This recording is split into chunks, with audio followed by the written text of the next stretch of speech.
They say the worst mistakes don't come from anger. They come from emptiness. From hunger. Not the kind that rumbles in your belly, but the kind that gnaws at your soul. The kind of hunger that builds slowly, quietly, when no one notices you anymore. When your smile fades into routine. When your body becomes invisible, even in the bed you share. When you walk into a room and feel like furniture. I didn't wake up that morning planning to ruin my life. God, no. I was just trying to make it through another day without crying in the laundry room again. Without feeling like a stranger in my own marriage. Without wondering if anyone, even my own husband, could still see me. But sometimes it only takes one glance, one soft voice, one moment when someone looks at you like you matter. To unravel everything. It wasn't supposed to happen. Not like that. Not with him. He wasn't even supposed to be in our house that long. A week, maybe 2. Just until he got back on his feet, he said. My husband's cousin. Younger. Softer around the edges. But always watching. And somewhere between the silence of my husband and the kindness in his eyes. I slipped. No. I jumped. And then I begged him not to stop. And he didn't. Not even once. It's funny. People think betrayal is loud. That it screams and shatters things and leaves a trail. But this was quiet. Like rain falling in the dark. You don't realize how soaked you are until it's too late. And the worst part? I can't even say it was all his fault. Because if I'm honest, I crossed the line first. With my thoughts. With my longing. With my silence. So, if you're here for a clean ending, you won't find it. What you'll find is a woman unraveling. A marriage fraying. A secret that started small and swallowed me whole.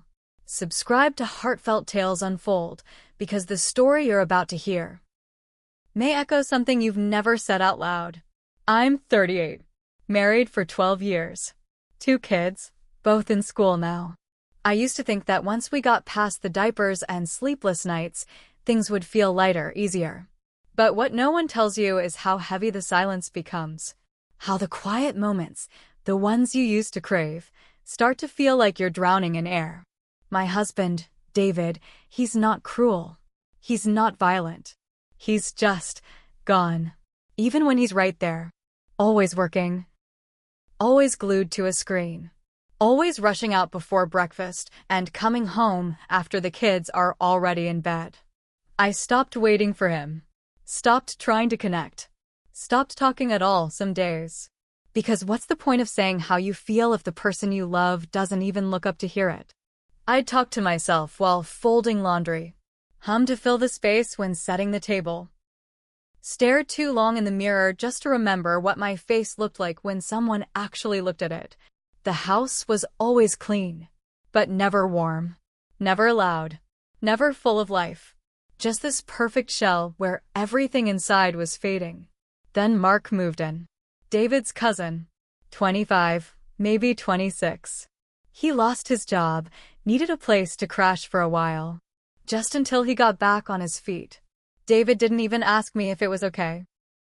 Just told me over dinner that Mark would be staying in the guest room. Said he'd hardly notice him. Funny, David hardly noticed anyone. But I noticed. Mark was different. He wasn't loud, but he was present. He'd ask questions. Listen to the answers. He'd say thank you after meals, notice when I wore something new, laugh at jokes I thought no one heard. He didn't treat me like I was invisible. And after so many years of being unseen, that felt like oxygen. He'd pass me in the hallway and smile. Not polite. Not forced. Real. And I'd smile back, longer than I should have.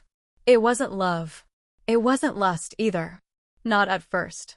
It was just attention. Kindness. But kindness is dangerous when you've been starved of it long enough. I found myself sitting a little closer on the couch, laughing a little louder when he was around, wearing mascara again. Nothing obvious. Nothing you could point to and say there it is. But it was happening. A shift. A pull. He looked at me differently. Not like someone's wife. Not like someone's mother. But like a woman. It started on a Thursday night. One of those long, quiet evenings where the house feels like it's holding its breath. The kids were asleep. The dishwasher was humming softly in the background. David was on the couch, beside me, phone in hand, scrolling as always. Mark walked in from the kitchen with a bowl of popcorn. "Movie night?" he asked, smiling like he meant it. I shrugged. "Sure." David didn't even look up. Just muttered, "Yeah, whatever's on." We put on some forgettable film. But I don't remember the title. I only remember the way the couch dipped when Mark sat beside me, not too close. But close enough that I noticed. Close enough that I forgot the movie existed at all. Half an hour in, David was snoring. Head tilted back, phone still glowing in his hand. Mark reached over for the popcorn. His fingers brushed against mine. Just for a second. But I didn't move. Neither did he. I looked at him. He looked back. And I smiled. Not out of politeness. Not out of habit. But because something about that moment felt warm. It felt nice. He laughed softly and said, "You know, I've never seen you laugh like that before." I didn't know what to say. So I laughed again, even though nothing was funny. My body reacted before my mind did. My shoulders relaxed. My breath slowed. And suddenly I felt awake. Like I'd been half asleep for years, and someone finally turned the lights on. He looked at me. Really looked. Then tilted his head slightly and said, "Did you do something different with your hair?" I hadn't. But I told him I did. Because it felt good to be noticed. He nodded, smiling. "It suits you." It was subtle. No touching. No flirting. Just noticing. But that's what made it dangerous. It didn't feel wrong. It felt like relief. Like fresh air in a room that had been closed too long. We sat there, not saying much, while David snored beside us. And the movie kept playing to no one. Then, just as the credits rolled, Mark turned to me and whispered, like he was afraid the silence might hear, "If he can't see you, maybe he doesn't deserve you." I didn't answer. I couldn't. Because in that moment, I wasn't sure if I agreed with him, or if I just wanted to. I didn't plan this. I didn't wake up one morning and decide to fall for someone I wasn't supposed to. I just wanted to feel seen. That's all. Not touched. Not taken. Just seen. I kept replaying that night in my head. The way he said it, "If he can't see you, maybe he doesn't deserve you." It echoed louder than anything my husband had said in months. Years, maybe. I wanted to brush it off, to pretend it didn't matter. But it did. It mattered too much. I started watching the clock more, waiting for the moment I'd hear Mark's footsteps in the hallway. Waiting for that soft knock on the cabinet, or the sound of the guest room door creaking open. I'd find myself looking for excuses to be near him. Offering coffee when I didn't need any. Lingering by the kitchen just a little too long. And every time I caught a glimpse of myself in the hallway mirror, I started fixing things. Hair. Lips. Clothes. Not much, just enough. A touch of mascara. A softer shirt. Things I used to do before I stopped being noticed. He wasn't doing anything wrong. Not really. He was kind. Present. That was enough to undo me. And in the quiet moments, when I was folding laundry alone, or standing in the shower with the water too hot, I'd think about him. Not in a way I'm proud of. But I did. Because he looked at me like I was alive. And I hadn't felt that in a long, long time. David hadn't touched me in months. Not a hand on the small of my back. Not a kiss that wasn't mechanical. Not even a glance that lingered. I used to cry in the bathroom. Silently, so the kids wouldn't hear. Curled up on the cold tile floor, trying to understand what I'd done wrong. Was I too much? Too tired? Too invisible? But Mark, he didn't look away. And that small fact kept me coming back to myself. I told myself it wasn't real. That I was imagining it. That I was lonely and making things up. But I also started noticing, when he was in the shower. And when he wasn't wearing a shirt. How his back curved when he bent over the sink. How he smiled when he thought no one was watching. And suddenly I was watching. All the time. I felt guilt. Real guilt. But it didn't stop me. It just made me quieter. Made me more careful. I'd hear his voice from down the hall, and my stomach would turn not with fear, but with something close to excitement.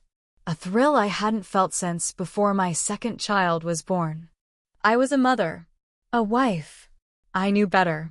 But I was also a woman. A starving one. And hunger has a way of making you forget the rules. It didn't all happen at once. It crept in. Soft. Slow. Like water finding cracks in stone. Mark started helping around the house more. Small things at first. Taking out the trash before I asked. Folding laundry in the living room while the TV played something no one was watching. Sweeping up crumbs after dinner. Not out of duty, out of presence. He noticed what needed to be done. And he did it. Quietly. Without asking for credit. Without making it feel like a favor. And I noticed him too. Not just in passing, but fully. He'd walk by and I'd feel it, like the air changed for just a second. Like something warm brushed against my skin. One evening I was rushing down the stairs. Didn't see the folded throw blanket on the step. My foot slipped. I gasped. And, before I hit the floor, he caught me. Arms around my waist. His chest against mine. Studying me. Holding me. It only lasted a moment. But his hands didn't move right away. Neither did mine. We locked eyes. And for a second, it felt like the world paused. I pulled back. Smiled too quickly. Laughed it off. But I felt my skin burning where he touched me. And I swear, he felt it too. After that, we were alone more often. David was gone late. Always some meeting. Some client. Some reason to avoid the house. Mark would hang around the kitchen while I cooked. Asking questions. Offering to help. And I started letting him. He'd reach past me to grab a glass. Stand behind me at the sink.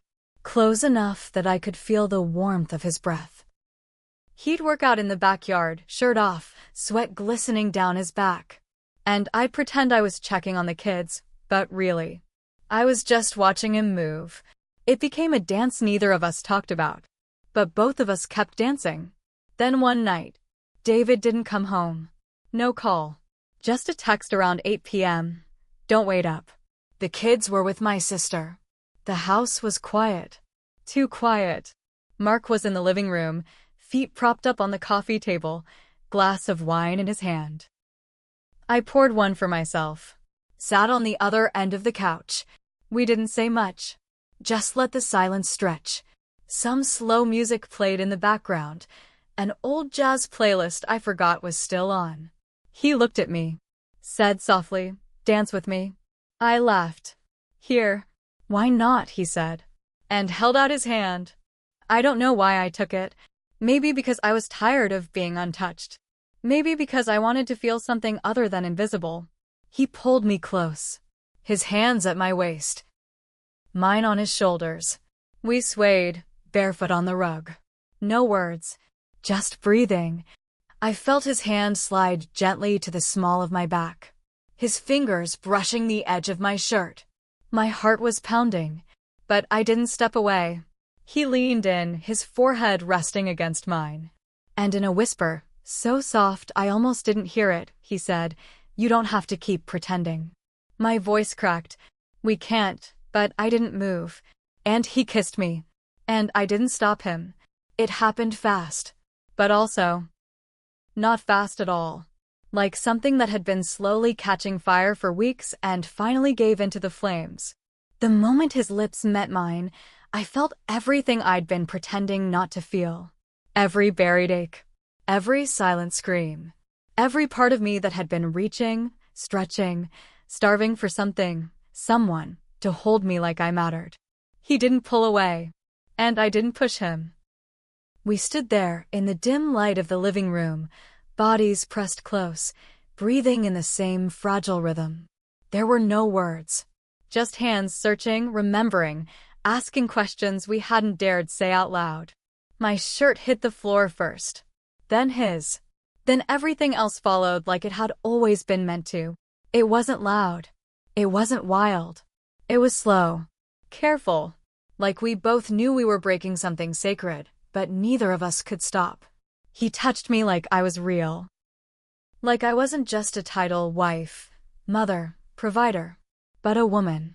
Soft. Wanting. Wanted. I begged him not to stop. Whispered it against his shoulder, fingers curled against his back. And he didn't. He didn't stop. And God, I didn't want him to. It was everything I hadn't even realized I'd been missing.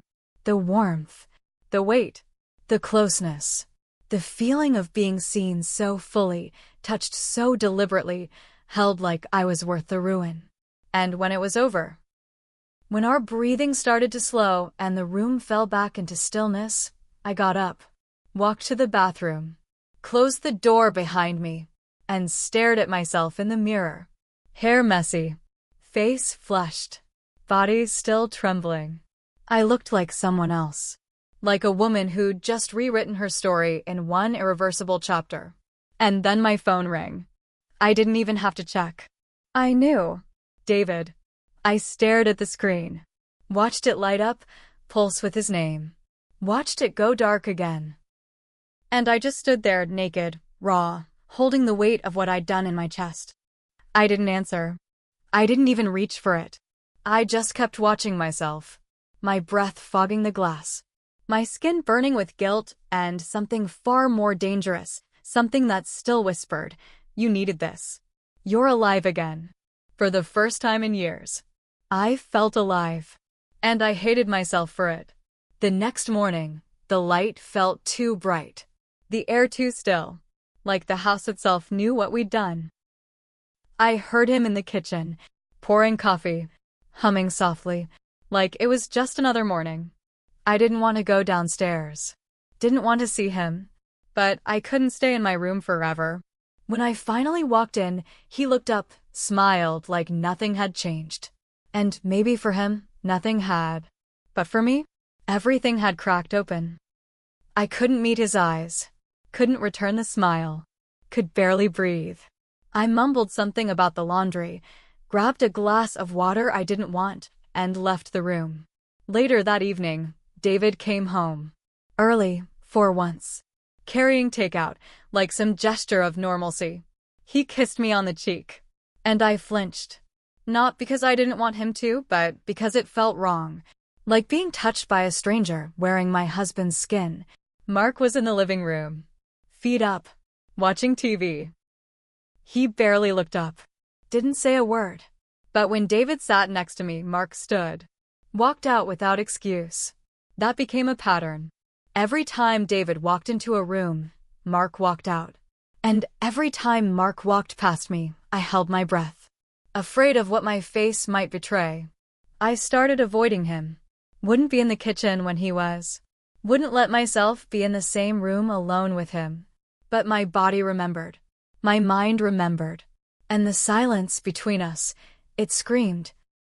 I'd be washing dishes and I'd feel his eyes on me. I'd look up. He'd look away. Every time. At night, I'd lie beside David, listening to him breathe, wondering if he could feel the distance. If he noticed how stiff I'd become. How quiet. Sometimes, I'd catch myself looking at Mark's door, half hoping he'd open it, half terrified he would. We never spoke of it again. Not one word. Not even a glance that said, "Do you remember?" But it lived between us. In every heartbeat. Every silence. Every time our fingers almost touched by accident. It was there, a secret so loud it made the rest of my life feel muted. I still don't know if it was love, or just escape. Maybe both. Maybe neither. What I do know is I was empty. And he filled something. Not permanently. Not cleanly. But just enough to make me forget the ache for a moment. And maybe that moment was all I wanted. All I could handle. But it didn't end the way it did in